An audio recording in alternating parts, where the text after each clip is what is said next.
So in this video, we're going to show you how to troubleshoot any kind of slowness you may have on your iPhone after an update. And that's going to be in three main areas. It's going to be in your charging, in the phone itself, and in your web surfing through Safari. I'm going to show you how to troubleshoot all those issues in this video. So let the download begin.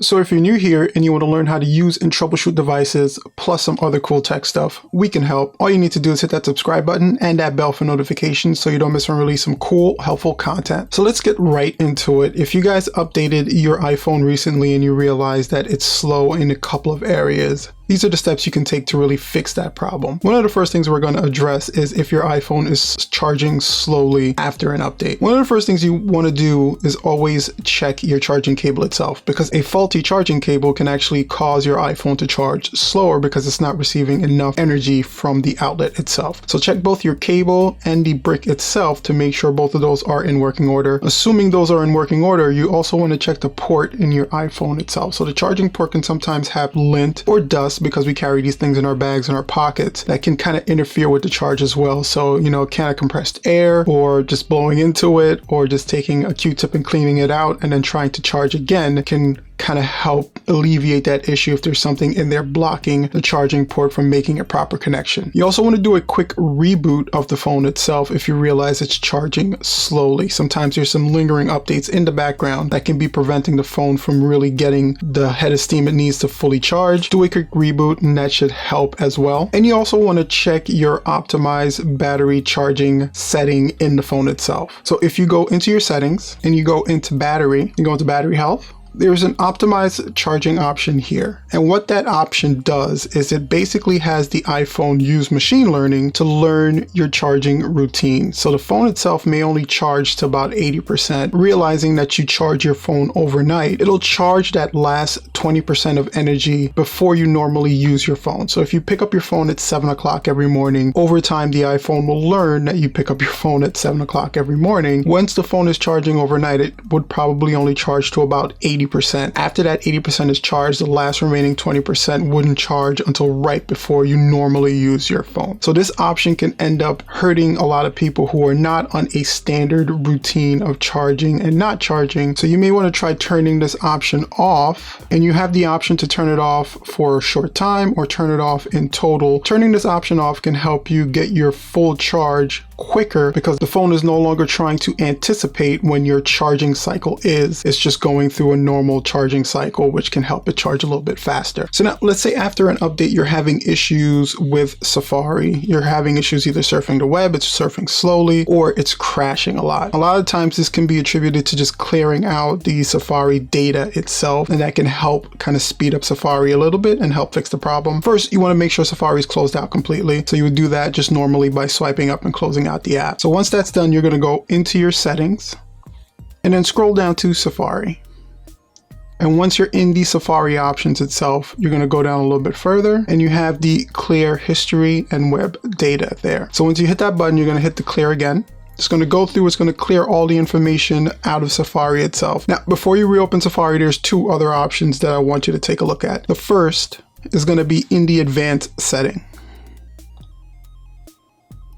So when you're in your advanced setting, you want to take a look at your JavaScript option. Some people have found that disabling this option helps speed up Safari a little bit, but bear in mind that if the site you are on or the site you're requesting needs JavaScript in order to run, that site might not run properly. So you can use it sparingly, and then if you run across any issue where the site won't load because JavaScript is needed, then you can always come back in here and re-enable it. The other option is going to be your web data. So now if this is not cleared out after you did your clear cache at the beginning, you can actually go in here and finish clearing out any lingering web data that's remaining in Safari. You want to make sure that this option itself is completely cleared out, no bits, zero. That way you can go in and get a fresh launch of Safari itself. Now, another option that you can kind of take a look at if you're having issues loading up websites is the request desktop website. So if you click on this option and the option is on, what your phone is basically doing is requesting the desktop or computer version of websites to your mobile device. And sometimes those websites are not fully optimized for the mobile device itself, and that can cause a lot of issues in either slowness or just responsiveness in Safari itself. So you may also want to toggle this particular setting on and off. Once all those settings are secured, you just go back out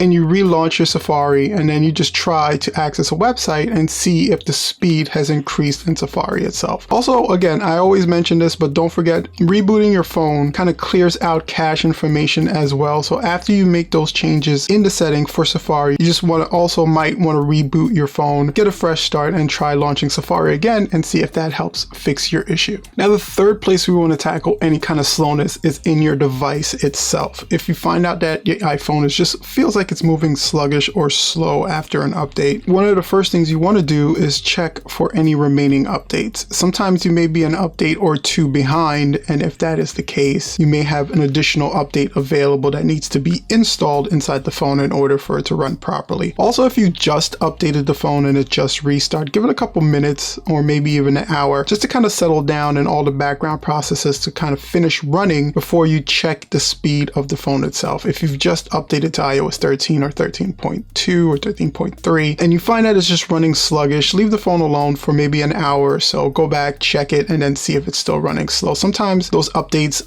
even though they say they're finished, they're still running some background processes in the background, of course, to kind of get the phone ready for you to use, and that can also slow down the performance of the phone overall. Now, another thing that can cause slowness in the iPhone is any kind of applications that haven't been updated properly and just aren't functioning right. So you also want to check after an update to make sure you don't have any app updates. And you do that just by going in the App Store. You can tap on your little profile icon here, scroll down, and you have apps that can be updated available here. So you can see I have a ton of apps that probably need to be updated. So if I'm experiencing any kind of slowness, I would just go in here, tap that update all option, and then I would go through and update any applications that need to be updated. And that can end up fixing a lot of slow issues if the app is just not running properly or not compatible with the new iOS that you've updated to. So now another thing you can do is go in and disable any kind of background app refreshes. And you can do this one of two ways. If you're running iOS 13, there's actually an option in your settings, in your cellular option, there's an option called low data mode. I can actually show it to you on this one because I don't have a cellular plan connected to it, but if you hit that cellular option there, you'll find a low data mode option there. And if you turn on that low data mode, what it does is it just prevents any kind of app refreshes in the background. The other way you can actually do this, and the way I actually prefer to do it because you can then do it on an individual app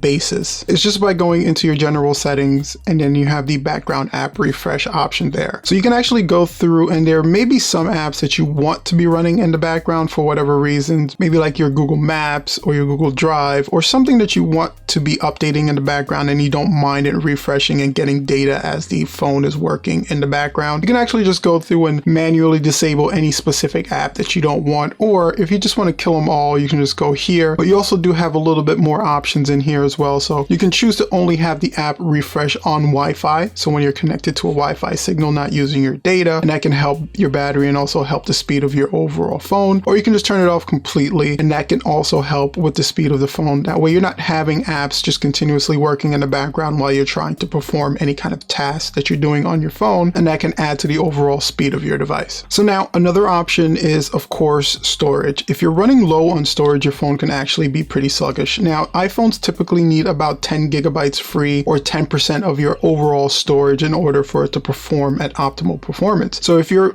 anywhere below that 10% or 10 gigabyte level, your phone can start running a little bit sluggish. So you kind of want to go in and check your storage to make sure you have ample storage for your phone to work the way it's supposed to. Your storage options are available in your settings, in your general settings, your iPhone storage there. So what this does is it gives you kind of a breakdown of all the things that are stored within your iPhone, where your memory is, what's using up the most memory, and you can kind of go through and remove and delete any applications. Now for iOS 13, there's actually a really cool feature called offloading the app. If that option isn't enabled, when you go into this particular setting, you're going to see an option available here to enable it. Once it's enabled, then you can just go into any application and you have the offload app option there. So if the app itself is taking up a lot of space, but you're not using it, you can actually offload the application, and it will remove the application, but not remove the data or documents for that application. So you can see that my Google Drive, the actual application size is about 139 megabytes, but the data and documents for the Google Drive only take up 22.5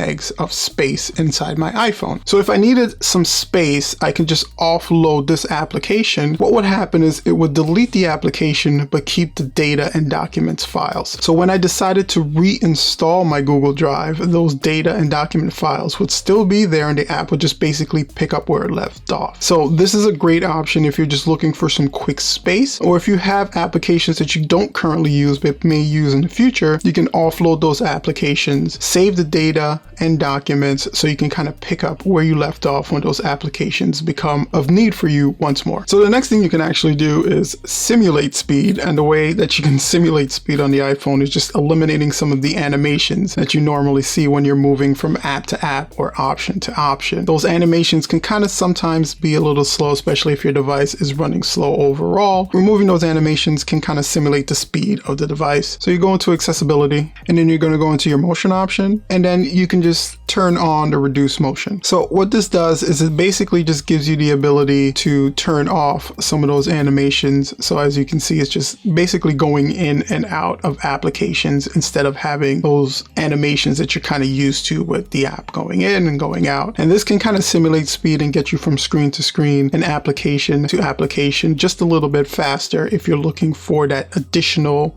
I guess, hint of speed on your phone. Just removing or turning on that option can definitely help a lot. Now also remember that the standard rules do apply when it comes to troubleshooting slowness on the iPhone itself, making sure that you reboot your phone every now and then, and that's probably like once a week. Just turn it off, turn it back on, let it completely reset. That can help with any kind of slowness or issues you're experiencing. If you are experiencing persistent slowness, then you can try to restore your phone from a clean backup, and you do that directly through your phone itself or a computer that has your backups stored on it. And of course, if all else fails and you've done all these troubleshooting steps and you're still running into a problem, your next step is always going to be to reach out to Apple. They have some pretty great tech support and they can help walk you through any kind of issues. Sometimes slowness can be attributed to your phone itself just not functioning the way it's supposed to. That can be a hardware issue that's causing the problem. So they can go ahead and take a look, and you can tell them all the steps you've already performed and they can take it from there. And if you guys have any kind of questions or experiencing any slowness or anything that I didn't cover in the video, go ahead and share it in the comment section down below. Until then, you can check out some of the other videos we've done on the channel. Thank you guys so much for checking out the video. Don't forget to like, share, and subscribe with that bell for notifications so you don't miss when we release some cool, helpful content like this one. Until next time, guys.